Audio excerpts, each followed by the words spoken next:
Clark County Today is presented by Connell Real Estate. Hire an agent, get a team.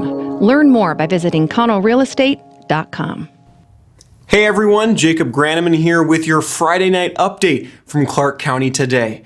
A 61-year-old battleground man is among hundreds charged in connection with the January 6th breach of the U.S. Capitol building. Jeffrey Grace faces a single charge of unauthorized entry or remaining in a restricted building or grounds.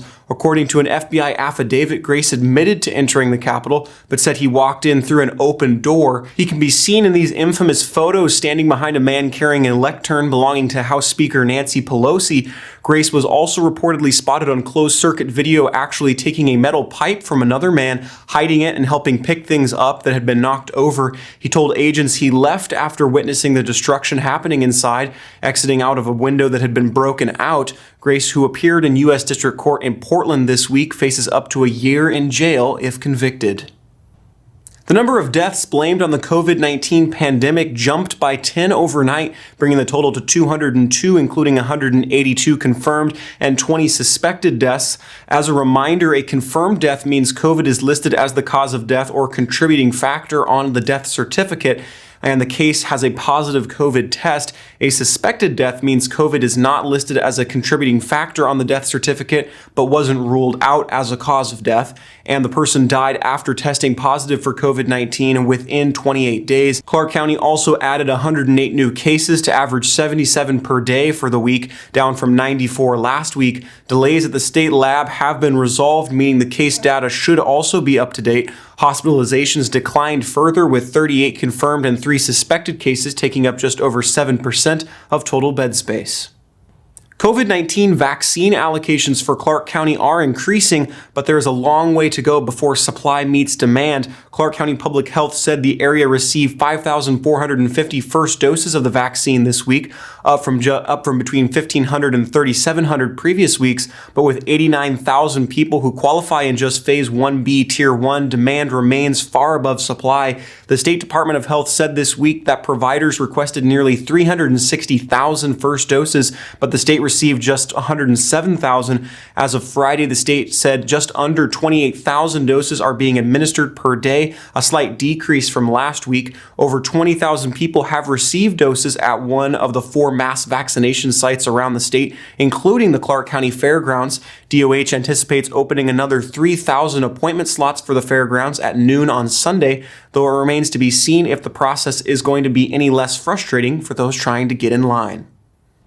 Plans to bring back middle school students to the classroom in Vancouver Public Schools hit a snag this week after a survey sent out by the district to parents suffered technical problems. The glitches included server issues both for the district and the vendor that put the survey together, as well as text errors and broken links. The district said on its website the problems were noticed right away and the survey was corrected and sent out again on Thursday. In an effort to give parents more time to select whether they want their student to return to the classroom, stay in full remote, or enroll in a virtual academy, the district pushed back the start for hybrid classes 1 week. That means 6th graders will now return February 22nd, with 7th and 8th grade students coming back on March 1st.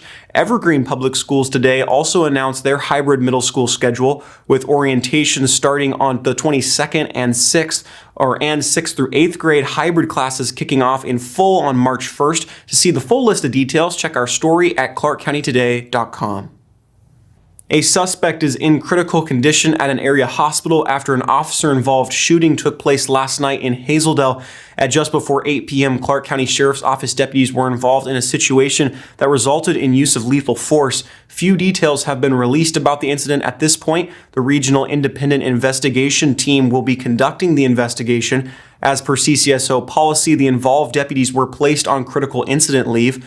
Northeast 68th Street was closed from Hazeldale Avenue to Northwest 2nd Avenue, and Northeast 2nd Avenue was closed south from 68th Street to 71st Street due to the crime scene investigation. Clark County Today will continue to follow the story. The Vancouver Police Department has made an arrest in the attempted murder and arson that took place last summer. On July 2nd, Vancouver police responded to a vehicle fire in the parking lot along St. John's. When officers arrived, they located a 63-year-old male suffering from burns. According to witnesses, the victim was sitting inside his vehicle when a male approached the vehicle and poured gasoline on both the vehicle and the victim. When the victim got out of his vehicle, the suspect lit the vehicle on fire, which engulfed the victim in flames. He was transported to an area hospital for treatment. On Thursday, the Vancouver Police Department Major Crimes Team, with the assistance of the U.S. Marshals Service Fugitive Task Force, arrested 44-year-old Rick LHW Stone. The LHW reportedly stands for left-handed wolf. Stone is also known as Rick Kelly. He was taken into custody on a Clark County Superior Court arrest warrant and booked into the Clark County Jail for attempted murder 1 and arson 1. The Vancouver Fire Department units responded to a pair of fires just 5 minutes apart Friday morning. First, at about 6 a.m., crews were dispatched to a fire at the Ashley Terrace Apartments located on Nicholson Road in Vancouver. The first engine arrived to find light smoke coming from the third-story apartment. A neighbor said there was still someone in the apartment that was on fire. Firefighters stretched an attack line up to the third floor and found the person outside on the stairs with smoke stains on his face. Crews assisted him safely downstairs for an EMS evaluation before entering the apartment and extinguishing a fire that did the most damage to one bedroom. The resident stated that he used 3 fire extinguishers to try and put out the fire, but was unsuccessful. At just after 6 a.m. Friday morning, the Vancouver Fire Department responded to its second fire. This fire was in a small travel trailer at the address of 5913 Northeast 114th Street. Upon arrival, the first fire engine found a travel trailer that was engulfed in flames. Crews immediately stretched a hose line to attack the fire and prevent it from extending into the adjacent home. The single occupant of the RV was able to be safely evacuated on his own power. The Clark County Fire Marshal's office is investigating the cause of both fires.